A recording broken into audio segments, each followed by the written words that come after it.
ರಾಜ್ಯ ಕಾಂಗ್ರೆಸ್ ಸರ್ಕಾರದ ಧೋರಣೆ ಖಂಡಿಸಿ ಜುಲೈ 17ರಂದು ಬೆಂಗಳೂರಿನ ಫ್ರೀಡಂ ಪಾರ್ಕ್ನಲ್ಲಿ ಪ್ರತಿಭಟನೆ. ಬಿಡದಿಯ ಕೋಟ್ಯಂತರ ರೂಪಾಯಿ ಬೆಲೆ ಬಾಳುವ ಜಮೀನನ್ನು ಕಸಿದುಕೊಳ್ಳಬಾರದು.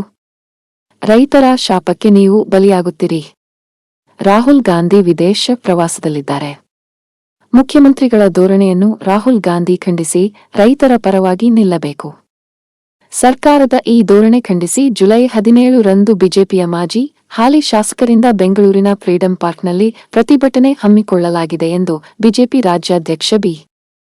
ವೈ. ವಿಜಯೇಂದ್ರ ಗದಗ ನಗರದ ಪ್ರವಾಸಿ ಮಂದಿರಲ್ಲಿ ಸುದ್ದಿಗೋಷ್ಠಿ ನಡೆಸಿ ರಾಜ್ಯ ಸರ್ಕಾರದ ವಿರುದ್ಧ ಹರಿಹಾಯ್ದಿದ್ದಾರೆ. ಬೆಂಗಳೂರಿಗೆ ಬಂದಿರುವ ಏರ್ಪೋರ್ಟ್ ಅನ್ನು ಕನಕಪುರಕ್ಕೆ ಒಯ್ಯಲಿದ್ದಾರೆ. ತುಮಕೂರ ಭಾಗದಲ್ಲಿ ಏರ್ಪೋರ್ಟ್ ಆದರೆ ಉತ್ತರ ಕರ್ನಾಟಕಕ್ಕೆ ಹೆಚ್ಚು ಅನುಕೂಲ ಆಗಲಿದೆ.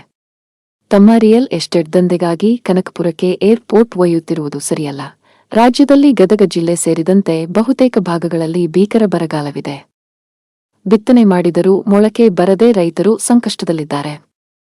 ಸರ್ಕಾರ ರೈತರ ರಕ್ಷಣೆಗೆ ಧಾವಿಸಬೇಕು. ಸಚಿವರು ರೈತರ ಸಮಸ್ಯೆ ಆಲಿಸಿ ಪರಿಹಾರ ನೀಡಬೇಕು. ಪ್ರಧಾನಿಗೆ ಪತ್ರ ಬರೆದು ಕೈಕಟ್ಟಿ ಕುಳಿತರೆ ರೈತರ ಕಣ್ಣೀರು ಒರೆಸಲು ಸಾಧ್ಯವಿಲ್ಲ ಎಂದರು. ಮೊನ್ನೆಯಿಂದ ಇನ್ನು ಕೇಂದ್ರ ಚುನಾವಣಾ ಆಯೋಗ ಕೈಗೆತ್ತಿಕೊಂಡಿರುವಂತಹ ಎಸ್ಐಆರ್ ಮತದಾರ ಪಟ್ಟಿಯ ಪರಿಷ್ಕರಣೆ ನಿಮಿತ್ತ ಕಲ್ಯಾಣ ಕರ್ನಾಟಕದ ಬೀದರ್, ಗುಲ್ಬರ್ಗಾ, ಯಾದಗಿರಿ, ರಾಯಚೂರು ಜಿಲ್ಲೆಯನ್ನು ಮುಗಿಸಿಕೊಂಡು ನೆನ್ನೆ ದಿನ ಬಳ್ಳಾರಿ, ವಿಜಯನಗರ ಮತ್ತು ಕೊಪ್ಪಳ ಜಿಲ್ಲೆಯನ್ನು ಮುಗಿಸಿಕೊಂಡು ಇವತ್ತು ಹಾವೇರಿನಲ್ಲಿ ಈ ಹಿಂದೂ ವಿರೋಧಿ ಕಾಂಗ್ರೆಸ್ ಸರ್ಕಾರದ ವಿರುದ್ಧ ಒಂದು ಬೃಹತ್ ಪ್ರತಿಭಟನೆಯನ್ನ ನಾವು ಹಮ್ಮಿಕೊಂಡಿದ್ದೇವೆ. ತಾವೇ ನೋಡ್ತಾ ಇದ್ದೀರಿ, ಕಾಂಗ್ರೆಸ್ ಸರ್ಕಾರ ಅಧಿಕಾರಕ್ಕೆ ಬಂದಾಗಿನಿಂದಲೂ ಸಹ ಹಿಂದೂಗಳ ಮೇಲೆ ನಿರಂತರವಾಗಿ ದೌರ್ಜನ್ಯಗಳು ನಡೀತಾ ಇದೆ, ಕೊಲೆಗಳು ಆಗ್ತಾ ಇದ್ದಾವೆ. ರಾಜ್ಯ ಸರ್ಕಾರದ ಅಲ್ಪಸಂಖ್ಯಾತರ ಓಲೈಕೆಯ ರಾಜಕಾರಣ ಇಂಥ ಮತೀಯ ಶಕ್ತಿಗಳಿಗೆ ಒಂದು ರೀತಿ ಕರ್ನಾಟಕ ಅಂತ ಹೇಳಿದ್ರೆ ಸ್ವರ್ಗದ ಹಾಗೆ ಆಗಿದೆ. ಏನೇ ಮಾಡಿದ್ರೂ ಸಹ, ಏನೇ ದೌರ್ಜನ್ಯಗಳು, ಕೊಲೆಗಳು ಏನೇ ನಡೆದ್ರೂ ಸಹ ತಮ್ಮನ್ನು ರಕ್ಷಣೆ ಮಾಡತಕ್ಕಂಥದಕ್ಕೆ ವಿಚಾರದಲ್ಲಿ ತಮ್ಮ ರಕ್ಷಣೆಗೆ ಕಾಂಗ್ರೆಸ್ ಸರ್ಕಾರವೇ ನಿಲ್ತದೆ ಅನ್ನುವ ಧೈರ್ಯ ಈ ಮತೀಯ ಶಕ್ತಿಗಳಿಗೆ ಬಂದಿರೋ ಪರಿಣಾಮವಾಗಿಯೇ ದಿನೇ ದಿನೇ ಇಂಥ ಪ್ರಕರಣಗಳು ಹೆಚ್ಚಾಗ್ತಾ ಇರುವಂಥದ್ದು. ಇತ್ತೀಚೆಗೆ ತಾವು ನೋಡಿದ್ರೆ ಹಾವೇರಿ ಜಿಲ್ಲೆನಲ್ಲಿ ಹೋರಿ ಬೆದರಿಸ್ತಕ್ಕಂಥ ಒಂದು ಹಬ್ಬ, ಪಟಾಕಿ ಸಿಡಿಸಿದ್ರು ಅನ್ನೋ ಕಾರಣಕ್ಕೆ ಲೋಹಿತ್ ಕುರುಬರು ಮತ್ತು ಅವರ ಸಹಚರರ ಮೇಲೆ, ಸ್ನೇಹಿತರ ಮೇಲೆ ಮಾರಣಾಂತಿಕ ಹಲ್ಲೆ ಆಗಿರುವಂಥದ್ದು ಕೂಡ ತಾವು ನೋಡಿದ್ದೀರಿ. ಕೈಯನ್ನ ಕಡಿದಾಕಿರುವಂಥದ್ದು ನೋಡಿದಿರಿ. ಅದಾಗಿ 2 ದಿನದಲ್ಲೇ ರಟ್ಟೆಹಳ್ಳಿನಲ್ಲಿ ಶಿವಾಜಿ ರಾವ್ ಅವರ ಮರಾಠ ಸಮಾಜಕ್ಕೆ ಸೇರಿರ್ತಕ್ಕಂಥ ಶಿವಾಜಿ ರಾವ್ ಅವರ ಮೇಲೂ ಕೂಡ ಕ್ಷುಲ್ಲಕ ಕಾರಣಕ್ಕೆ ಬರ್ಬರ ಹತ್ಯೆ ಆಗಿರುವಂಥದ್ದು ಕೂಡ ತಾವು ನೋಡಿದ್ದೀರಿ. ಯಲ್ಲಾಪುರದಲ್ಲಾದಂತಹ ದಲಿತ ಮಹಿಳೆಯ ಹತ್ಯೆ ಇರ್ಬೋದು, ಕೊಪ್ಪಳದಲ್ಲಿ ಗವಿಸಿದ್ದಪ್ಪನ ಮೇಲೆ ಬರ್ಬರ ಹತ್ಯೆ ಆದ ನಂತರವೂ ಕೂಡ ಅವರ ತಂದೆ ತಾಯಂದಿರು ಪ್ರತಿಭಟನೆ ಮಾಡ್ತಾ ಇದ್ದಾರೆ ಸರ್ಕಾರದ ವಿರುದ್ಧ ಅಂತ ಹೇಳಿ. ಪ್ರಾಣ ಕಳ್ಕೊಂಡಂತ ಗವಿಸಿದ್ದಪ್ಪನ ಮೇಲೂ ಕೂಡ ರಾಜ್ಯ ಸರ್ಕಾರ, ಕಾಂಗ್ರೆಸ್ ಸರ್ಕಾರ ಪೋಕ್ಸೋ ಕೇಸನ್ನು ಹಾಕಿರುವಂತಹ ಘಟನೆನೂ ಕೂಡ ನಡೆದಿದೆ. ಈ ರೀತಿ ಕಾಂಗ್ರೆಸ್ ಸರ್ಕಾರ ಹಿಂದೂಗಳ ರಕ್ಷಣೆಗೆ ಬರದೇ ಇರುವಂಥದ್ದು, ಮತೀಯ ಶಕ್ತಿಗಳಿಗೆ ಆಡಳಿತ ಪಕ್ಷದ ಶಾಸಕರು, ಸಚಿವರ ಹೇಳಿಕೆಗಳು ಇವೆಲ್ಲವೂ ಕೂಡ ಅವರಿಗೆ ಮತ್ತಷ್ಟು ಧೈರ್ಯವನ್ನು ತಂದು ರಾಜ್ಯದ ಬೇರೆ ಬೇರೆಗಳಲ್ಲೂ ಕೂಡ ಈ ರೀತಿ ಪ್ರಕರಣಗಳೇನಾಗ್ತಾ ಇದ್ದಾವೆ ಇವೆಲ್ಲವನ್ನು ಕೂಡ ವಿರೋಧಿಸಿ ರಾಜ್ಯ ಸರ್ಕಾರದ ಅಲ್ಪಸಂಖ್ಯಾತರ ಓಲೈಕೆಯ ರಾಜಕಾರಣವನ್ನ ವಿರೋಧಿಸಿ ಇವತ್ತು ಹಾವೇರಿನಲ್ಲಿ ಒಂದು ಬೃಹತ್ ಪ್ರತಿಭಟನೆಯನ್ನು ಕೂಡ ಹಮ್ಮಿಕೊಂಡಿದ್ದೇವೆ. ಮಾನ್ಯ ಬಸವರಾಜ ಬೊಮ್ಮಾಯಿಜಿಯವರು, ವಿರೋಧ ಪಕ್ಷದ ನಾಯಕರು, ಪಕ್ಷದ ಎಲ್ಲ ಹಿರಿಯ ಮುಖಂಡರು ಕೂಡ ಬರ್ತಾ ಇದ್ದಾರೆ. SIR ಬಗ್ಗೆ ಎಲ್ಲ ರಾಜ್ಯದ ಎಲ್ಲ ವಿಧಾನಸಭಾ ಕ್ಷೇತ್ರಗಳಲ್ಲಿ ನಮ್ಮ ಕಾರ್ಯಕರ್ತರು ಒಂದು ರೀತಿ ಸವಾಲಾಗಿ ಸ್ವೀಕಾರ ಮಾಡಿದ್ದಾರೆ. ರಾಜ್ಯ ಸರ್ಕಾರದ ಷಡ್ಯಂತ್ರ ಕುತಂತ್ರ ನಡುವೆನೂ ಕೂಡ ನಮ್ಮ ಕಾರ್ಯಕರ್ತರು ಹಗಲು ರಾತ್ರಿ ಈ ಮತದಾರ ಪಟ್ಟಿಯ ಪರಿಷ್ಕರಣೆಯಲ್ಲಿ ನಿರತರಾಗಿದ್ದಾರೆ. ಇದರ ಮಧ್ಯೆ ರಾಜ್ಯ ಸರ್ಕಾರ ಅಕ್ರಮ ವಲಸಿಗರಿಗೆ ಪರ್ಮನೆಂಟ್ ರೆಸಿಡೆಂಟ್ ಸರ್ಟಿಫಿಕೇಟ್ ಕೊಡೋದಕ್ಕೆ ಮುಂದಾಗಿರುವಂಥದ್ದು ಕೂಡ ಖಂಡನಾರ್ಹ. ನಿನ್ನೆ ರಾಜ್ಯಪಾಲರನ್ನ ನಮ್ಮ ಎಲ್ಲ ಪಕ್ಷದ ಹಿರಿಯರು ಭೇಟಿ ಮಾಡಿ ಅಲ್ಲಿ ನಮ್ಮ ಮನವಿಯನ್ನು ಕೂಡ ರಾಜ್ಯಪಾಲರ ಮುಖೇನ ಸಲ್ಲಿಸಿದ್ದೇವೆ. ಇದೆಲ್ಲದರ ನಡುವೆ ಈ ಕಾಂಗ್ರೆಸ್ ಸರ್ಕಾರಕ್ಕೆ ರಾಜ್ಯದ ರೈತರ ಬಗ್ಗೆ ಒಂದು ರೀತಿಯ ಅಸಡ್ಡೆ.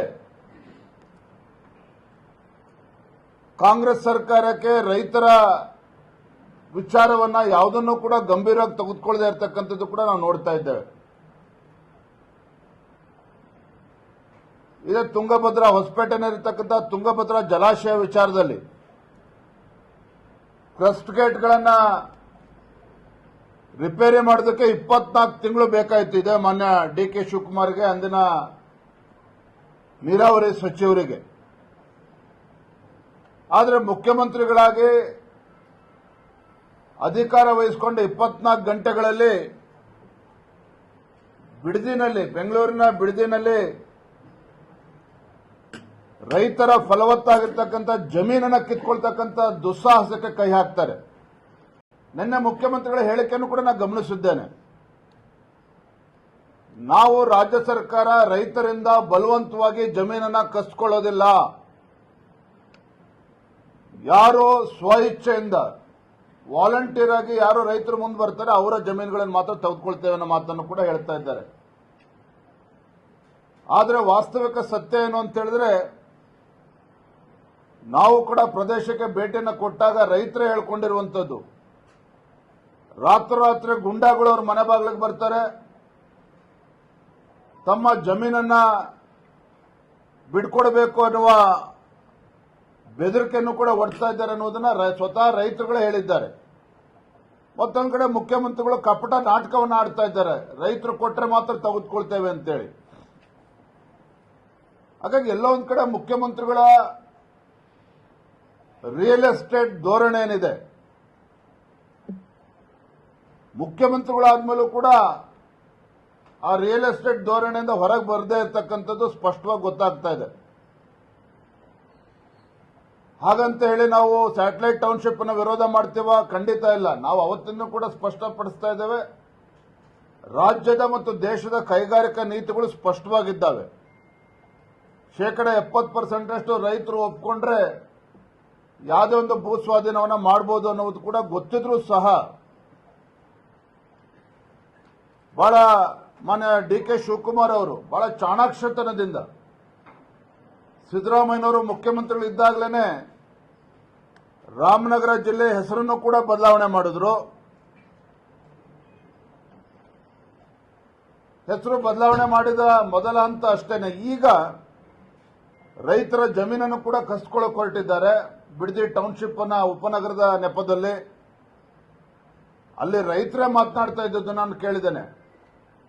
ಮುಖ್ಯಮಂತ್ರಿಗಳು ಸಾವಿರಾರು ಎಕರೆ ಜಮೀನಿನಲ್ಲಿ ಒಡೆಯರಿದ್ದಾರೆ, ಅವರೇನೆ. ಅವರ ಬಂಧು ಬಳಗದವರೆಲ್ಲರೂ ಕೂಡ 100 ಎಕರೆ 1000 ಎಕರೆನ ಇಟ್ಕೊಂಡಿದ್ದಾರೆ. ಸಣ್ಣ ರೈತರು ಹೊಟ್ಟೆ ಮೇಲೆ ಹೊಡಿತಕ್ಕಂಥ ಕೆಲಸ ಮಾಡೋದಕ್ಕೆ ಹೊರಟಿದ್ದಾರೆ ಮುಖ್ಯಮಂತ್ರಿಗಳು ಅನ್ನೋ ಆರೋಪವನ್ನು ಕೂಡ ಸ್ಥಳೀಯ ರೈತರು ಹೇಳಿರುವಂಥದ್ದು ಕೂಡ ನಾನು ಕೇಳಿದ್ದೇನೆ. ಹಾಗಾಗಿ ತಮ್ಮ ಮುಖೇನ ಈ ರಾಜ್ಯದ ಮುಖ್ಯಮಂತ್ರಿಗಳಿಗೆ ನಾನು ಮತ್ತೊಮ್ಮೆ ಆಗ್ರಹ ಪಡಿಸ್ತಾ ಇದ್ದೇನೆ, ರೈತರನ್ನ ಒಕ್ಕಲೆಬ್ಬಿಸುವಂತ ಕೆಲಸ ನೀವು ಮಾಡಬೇಡಿ. ಹಿಂದೆ ಕುಮಾರಸ್ವಾಮಿ ಮುಖ್ಯಮಂತ್ರಿಗಳಿದ್ದಾಗ ಪ್ರಾರಂಭ ಆಯಿತು ಅಂತೇಳಿ ನೆಪ ಒಡ್ಡಿ ಕೋಟ್ಯಾಂತರ ರೂಪಾಯಿ ಬೆಲೆ ಬಾಳ್ತಕ್ಕಂಥ ರೈತರ ಜಮೀನನ್ನ ಕೃಷಿ ಚಟುವಟಿಕೆಗಳಿಗೆ ಯೋಗ್ಯವಾಗಿರ್ತಕ್ಕಂಥ ಜಮೀನನ್ನ ಕಸಿದುಕೊಳ್ತಕ್ಕಂಥ ದುಸ್ಸಾಹಸಕ್ಕೆ ಕೈ ಹಾಕಬೇಡಿ. ರೈತರ ಶಾಪಕ್ಕೆ ನಿಮ್ಮ ಸರ್ಕಾರ ಬಲಿಯಾಗಬೇಕಾಗ್ತದೆ ಅನ್ನುವ ಎಚ್ಚರಿಕೆಯನ್ನು ಕೂಡ ನೀಡ್ತಾ ಇದ್ದೇನೆ. ಇದ್ರ ಮಧ್ಯೆ ರಾಹುಲ್ ಗಾಂಧಿ ಅವರು ಎಲ್ಲಿದ್ದಾರೆ? ವಿದೇಶ ಪ್ರವಾಸದ ಬ್ಯುಸಿಯಲ್ಲಿರ್ತಕ್ಕಂಥ ರಾಹುಲ್ ಗಾಂಧಿ ಅವರು ಇವತ್ತು ಇಂಥ ಗಂಭೀರವಾಗಿರ್ತಕ್ಕಂಥ ವಿಚಾರ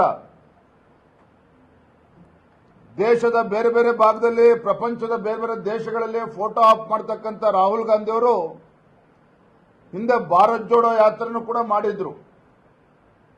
ಹಾಗಾಗಿ ಮಾನ್ಯ ರಾಹುಲ್ ಗಾಂಧಿ ಅವರಿಗೂ ಕೂಡ ತಮ್ಮ ಮುಖೇನ ನಾನು ವಿನಂತಿ ಮಾಡ್ತೇನೆ, ನಿಮ್ಮ ರಾಜ್ಯ ಸರ್ಕಾರ, ನಿಮ್ಮ ಮುಖ್ಯಮಂತ್ರಿಗಳ ಧೋರಣೆಯನ್ನ ನೀವು ಕೂಡ ಖಂಡಿಸಬೇಕು.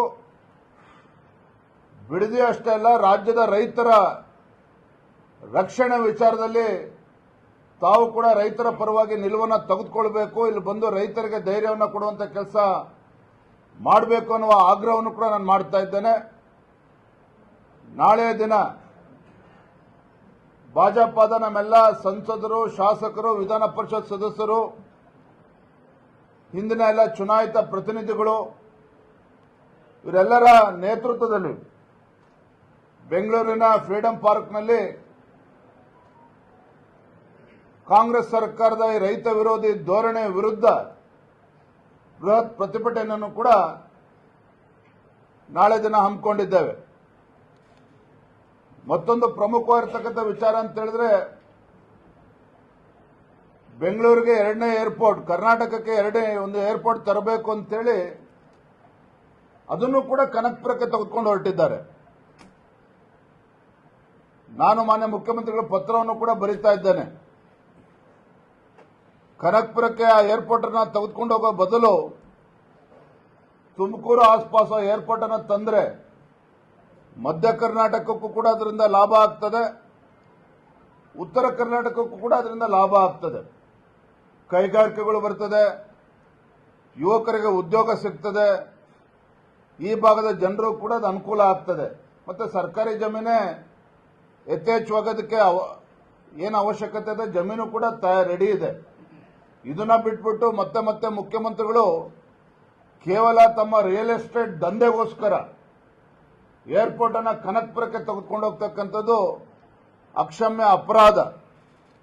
ಅವರು ರಾಜ್ಯದ ಮುಖ್ಯಮಂತ್ರಿಗಳಾಗಿ ಯೋಜನೆಗಳನ್ನು ರೂಪಿಸಬೇಕೇ ವಿನಃ ಒಬ್ಬ ರಿಯಲ್ ಎಸ್ಟೇಟ್ ಏಜೆಂಟ್ ಆಗಿ ಯೋಜನೆಗಳನ್ನು ರೂಪಿಸಬಾರದು ಅನ್ನುವ ಆಗ್ರಹವನ್ನು ಕೂಡ ಈ ಸಂದರ್ಭದಲ್ಲಿ ನಾನು ಮಾಡ್ತಾ ಇದ್ದೇನೆ. ಭೀಕರ ಬರಗಾಲ ಇದೆ.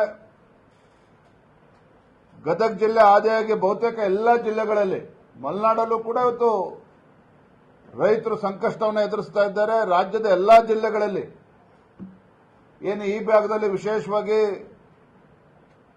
ಬಿತ್ತನೆ ಮಾಡಿದ್ರು ಸಹ ಮೊಳಕೆ ಬರದೇನೆ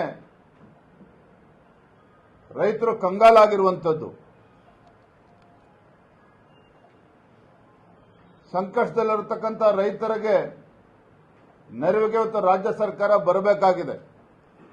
ದುರಂತ ಅಂತ ಹೇಳಿದ್ರೆ ಇವತ್ತು ಕೂಡ ಕೃಷಿ ಸಚಿವರೇ ಇಲ್ಲ ಇವತ್ತು ರಾಜ್ಯದಲ್ಲಿ. ಅಂದ್ರೆ ಕೃಷಿ ಕ್ಷೇತ್ರ ಅಥವಾ ರೈತರು ರಾಜ್ಯ ಸರ್ಕಾರಕ್ಕೆ ಆದ್ಯತೆ ಇಲ್ಲ ಅನ್ನೋದಕ್ಕೆ ಇದೇ ಸ್ಪಷ್ಟವಾಗಿ ಗೊತ್ತಾಗ್ತದೆ.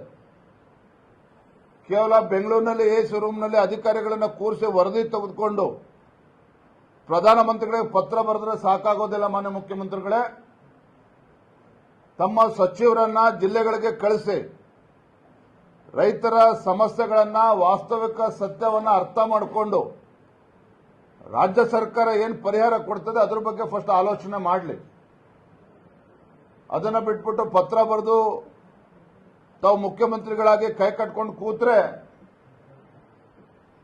ರೈತರ ಕಣ್ಣೀರನ್ನು ಒರೆಸದಂತೆ ಆಗೋದಿಲ್ಲ. ಹಾಗಾಗಿ ರೈತರ ಸಮಸ್ಯೆಗೆ ಈ ಬರಗಾಲದ ಸಂದರ್ಭದಲ್ಲಿ ಕುಡಿಯೋ ನೀರಿನ ಸಮಸ್ಯೆ ಇದೆ, ಜಾನುವಾರುಗಳಿಗೆ ಇವತ್ತು ನೀರಿಲ್ಲ.